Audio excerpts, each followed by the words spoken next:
اور اس نے آپ صلی اللہ علیہ وسلم کو مدینہ کی وادی کف میں آنے کی دعوت دی تو آپ صلی اللہ علیہ وسلم نے ان کے بیت المدارس، وہ جگہ جس میں وہ پڑھتے پڑھاتے تھے، اس میں تشریف لے گئے۔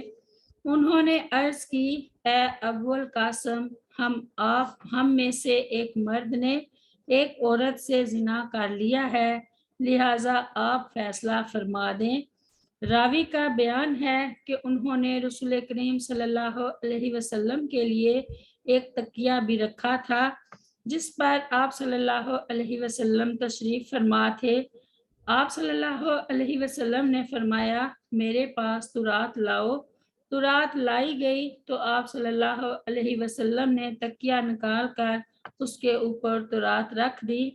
آپ صلی اللہ علیہ وسلم نے تورات سے مخاطب ہو کر فرمایا، میں تجھ پر ایمان لاتا ہوں اور اس ذات گرامی پر بھی جس نے تجھے نازل فرمایا ہے۔ پھر آپ صلی اللہ علیہ وسلم نے فرمایا، تم اپنے میں سے سب سے بڑے عالم کو بلاؤ۔ چنانچہ ایک نوجوان عبداللہ بن سوریہ کو بلایا گیا، پھر رجم کا قصہ بیان کیا جیسے اس حدیث سے قبل مالک بن نافع کی حدیث میں بیان ہوا ہے۔ سیدنا برا بن عازب رضی اللہ عنہ بیان کرتے ہیں کہ رسول کریم صلی اللہ علیہ وسلم کے سامنے سے ایک یہودی کو لے جایا گیا جس کا منہ کالا کر دیا گیا تھا اور اسے کوڑے مارے گئے تھے، تو نبی کریم صلی اللہ علیہ وسلم نے اسے بلایا اور ان سے دریافت فرمایا، کیا تم اپنی کتاب میں زانی کی یہی سزا پاتے ہو؟ انہوں نے کہا، ہاں۔ پھر آپ نے ان کے علماء میں سے ایک آدمی کو بلایا اور اس سے دریافت فرمایا، میں تمہیں اللہ تعالیٰ کی قسم دیتا ہوں جس نے موسیٰ علیہ السلام پر تورات نازل فرمائی، بتاؤ کیا تم اپنی کتاب میں زانی کی یہی سزا پاتے ہو؟ اس نے کہا، نہیں، اور اگر آپ صلی اللہ علیہ وسلم مجھے قسم نہ دیتے تو میں آپ کو یہ نہ بتاتا۔ بہرحال ہم تورات میں رجم کی سزا پاتے ہیں، لیکن ہوا یہ کہ ہمارے معاشرے شریف امیر غریب لوگوں میں زنا کی کثرت ہو گئی تو ہم نے یہ کیا کہ جب کسی شریف کو پکڑتے تو اسے چھوڑ دیتے اور جب کسی کمزور غریب کو پکڑتے تو اس پر حد جاری کر دیتے۔ پھر ہم نے سوچا کہ کیوں نہ ہم کسی ایسی سزا پر مجتمع ہو جائیں کہ جس کو شریف اور کمزور سب پر نافذ کر سکیں۔ چنانچہ پھر ہم نے رجم کی بجائے منہ کالا کرنا اور کوڑے مارنا نافذ کر دیا۔ یہ سن کر رسول کریم صلی اللہ علیہ وسلم نے فرمایا، اے اللہ، میں سب سے پہلے تیرے اس حکم کو زندہ کرتا ہوں جبکہ انہوں نے اس کو مردہ کر دیا تھا۔ چنانچہ آپ صلی اللہ علیہ وسلم نے اس کو رجم کرنے کا حکم دیا اور وہ شخص رجم کر دیا گیا۔ اس موقع پر اللہ تعالیٰ نے یہ آیت نازل فرمائی، یا ایھا الرسول لا یحزنک الذین یسارعون فی الکفر من الذین قالوا آمنا بافواہہم ولم تؤمن قلوبہم ومن الذین ہادوا سماعون للکاذب سماعون لقوم آخرین لم یأتوک یحرفون الکلم من بعد مواضعہ یقولون ان اوتیتم ھذا فخذوہ۔ سورۃ المائدہ میں یہودی کہا کرتے تھے، محمد صلی اللہ علیہ وسلم کے پاس چلو، اگر وہ تمہیں منہ کالا کرنے اور کوڑے مارنے کا حکم دیں تو اسے قبول کر لو، اور اگر وہ رجم کا فتویٰ دیں تو اس سے بچ جاؤ۔ اس موقع پر اللہ تعالیٰ نے یہ آیتیں نازل فرمائی، وَمَن لَّمْ يَحْكُم بِمَا أَنزَلَ اللَّهُ فَأُولَٰئِكَ ہم الکافرون، سورۃ المائدہ میں، اور جو اس کے مطابق فیصلہ نہ کرے جو اللہ تعالیٰ نے نازل کیا ہے تو وہی لوگ کافر ہیں۔ وَمَن لَّمْ يَحْكُم بِمَا أَنزَلَ اللَّهُ فَأُولَٰئِكَ هُمُ الظَّالِمُونَ، سورۃ المائدہ میں، اور جو اس کے مطابق فیصلہ نہ کرے جو اللہ تعالیٰ نے نازل کیا ہے تو وہی لوگ ظالم ہیں۔ وَمَن لَّمْ يَحْكُم بِمَا أَنزَلَ اللَّهُ فَأُولَٰئِكَ هُمُ الْفَاسِقُونَ سورۃ المائدہ میں، اور جو اس کے مطابق فیصلہ نہ کرے جو اللہ تعالیٰ نے نازل کیا ہے تو وہی لوگ نافرمان ہیں۔ یہ سب آیتیں کفار کے متعلق نازل ہوئی تھیں۔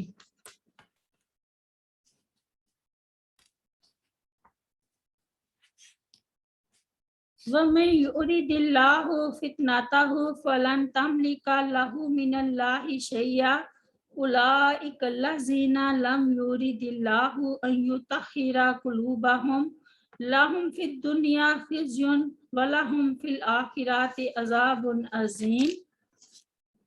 ارشاد باری تعالیٰ ہے، وَوَالَّذِي أَخْرَجَ الَّذِينَ كَفَرُوا مِنْ أَهْلِ الْكِتَابِ مِنْ دِيَارِهِمْ لِأَوَّلِ الْحَشْرِ مَا ظَنَنْتُمْ أَنْ يَخْرُجُوا وَظَنُّوا أَنَّهُمْ مَانِعَاتُهُمْ حُصُونُهُمْ مِنَ اللَّهِ فَأَتَاهُمُ اللَّهُ مِنْ حَيْثُ لَا يَحْتَسِبُونَ وَقَذَفَ فِي قُلُوبِهِمُ الرُّعْبَ يُخْرِبُونَ بُيُوتَهُمْ بِأَيْدِيهِمْ وَأَيْدِي الْمُؤْمِنِينَ فَاعْتَبِرُوا يَا أُولِي الْأَبْصَارِ وَلَوْلَا أَنْ كَتَبَ اللَّهُ عَلَيْهِمُ الْجَلَاءَ لَعَذَّبَهُمْ فِي الدُّنْيَا وَلَهُمْ فِي الْآخِرَةِ عَذَابُ النَّارِ ذَلِكَ بِأَنَّهُمْ شَاقُّوا اللَّهَ وَرَسُولَهُ وَمَن يُشَاقِّ اللَّهَ فَإِنَّ اللَّهَ شَدِيدُ الْعِقَابِ مَا قَطَعْتُم مِّن لِّينَةٍ أَوْ تَرَكْتُمُوهَا قَائِمَةً عَلَىٰ أُصُولِهَا فَبِإِذْنِ اللَّهِ وَلِيُخْزِيَ الْفَاسِقِينَ۔ سورۃ الحشر میں وہی ہے جس نے اہل کتاب میں سے ان لوگوں کو جنہوں نے کفر کیا پہلے اکٹھ ہی میں ان کے گھروں سے نکال باہر کیا، پھر تم نے گمان نہ کیا تھا کہ وہ نکل جائیں گے، اور انہوں نے سمجھ رکھا تھا کہ یقیناً ان کے قلعے انہیں اللہ تعالیٰ سے بچانے والے ہیں، تو اللہ تعالیٰ ان کے پاس آیا جہاں سے انہوں نے گمان نہیں کیا تھا، اور اس نے ان کے دلوں میں رعب ڈال دیا۔ وہ اپنے گھروں کو اپنے ہاتھوں اور مومنوں کے ہاتھوں کے ساتھ برباد کر رہے تھے۔ بس عبرت حاصل کرو اے آنکھوں والو، اور اگر یہ نہ ہوتا کہ اللہ تعالیٰ نے ان پر جلا وطن ہونا لکھ دیا تھا تو یقیناً وہ انہیں دنیا میں سزا دیتا، اور ان کے لیے آخرت میں آگ کا عذاب ہے۔ یہ اس لیے کہ بے شک انہوں نے اللہ تعالیٰ اور اس کے رسول کی مخالفت کی، اور جو اللہ تعالیٰ کی مخالفت کرے تو بلا شبہ اللہ تعالیٰ بہت سخت سزا دینے والا ہے۔ جو بھی کھجور کا درخت تم نے کاٹا یا اسے اس کی جڑوں پر کھڑا چھوڑا تو وہ اللہ تعالیٰ کی اجازت سے تھا، اور تاکہ وہ نافرمانوں کو ذلیل کرے۔ اور ارشاد فرمایا، وَأَنزَلَ الَّذِينَ ظَاهَرُوهُم مِّنْ أَهْلِ الْكِتَابِ مِنْ صَيَاصِيهِمْ وَقَذَفَ فِي قُلُوبِهِمُ الرُّعْبَ فَرِيقًا تَقْتُلُونَ وَتَأْسِرُونَ فَرِيقًا وَأَوْرَثَكُمْ أَرْضَهُمْ وَدِيَارَهُمْ وَأَمْوَالَهُمْ وَأَرْضًا لَّمْ تَطَئُوهَا وَكَانَ اللَّهُ عَلَىٰ كُلِّ شَيْءٍ قَدِيرًا۔ سورۃ الاحزاب میں، اور اس نے ان اہل کتاب کو جنہوں نے ان کی مدد کی تھی ان کے قلعوں سے اتار دیا اور ان کے دلوں میں رعب ڈال دیا۔ ایک گروہ کو تم قتل کرتے تھے اور دوسرے گروہ کو قید کرتے تھے، اور تمہیں ان کی زمین اور ان کے گھروں اور ان کے مالوں کا وارث بنا دیا، اور اس زمین کا بھی جس پر تم نے قدم نہیں رکھا تھا، اور اللہ تعالیٰ ہمیشہ سے ہر چیز پر پوری طرح قادر ہے۔ سیدنا عبداللہ بن عمر رضی اللہ عنہ بیان کرتے ہیں کہ بنو نذیر اور بنو قریظہ نے رسول کریم صلی اللہ علیہ وسلم سے جنگ کی، تو رسول کریم صلی اللہ علیہ وسلم نے بنو نذیر کو جلا وطن کر دیا، اور بنو قریظہ کو برقرار رکھتے ہوئے ان پر احسان فرمایا، جہاں تک کہ جب بنو قریظہ نے جنگ کی تو آپ صلی اللہ علیہ وسلم نے ان کے مردوں کو قتل کر دیا اور ان کی عورتوں، ان کے بچوں اور ان کے مال کو مسلمانوں میں تقسیم کر دیا، سوائے ان لوگوں کے جو پہلے ہی آ کر رسول کریم صلی اللہ علیہ وسلم سے مل گئے تھے۔ ان لوگوں نے آپ صلی اللہ علیہ وسلم نے امن دیا اور وہ اسلام لے آئے۔ بہرحال آپ صلی اللہ علیہ وسلم نے مدینہ کے تمام یہودیوں کو جلا وطن کر دیا۔ بنو کینکا کو جو سیدنا عبداللہ بن سلام رضی اللہ عنہ کی قوم تھی، اور بنی حارثہ کو، اور ایک یہودی کو جو مدینہ میں موجود تھا۔